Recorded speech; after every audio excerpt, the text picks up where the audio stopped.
अस्सलाम वालेकुम। आज मेरे घर पे ग्रिल पार्टी है। सो हम लोगों ने आज देखिए ग्रिल पार्टी की तैयारी में आपका ये मैंने ग्रिल चाप बनाया है और साथ में इसका रखा है अंडा आलू बॉयल।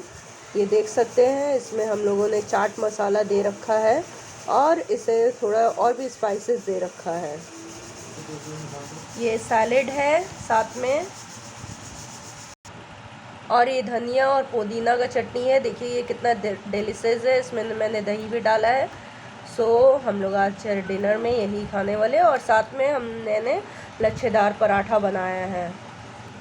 और ये देख सकते हैं ये लच्छेदार पराठा है। सो अभी मैंने शुरुआत किया है, सो मैं इसे दिखा रही हूँ आपको। ये लच्छेदार पराठा मैंने बनाया है। सो मेरे चैनल को लाइक कीजिए, सब्सक्राइब कीजिए एंड शेयर कीजिए। थैंक यू इतने प्यार देने के लिए। अल्लाह हाफिज़।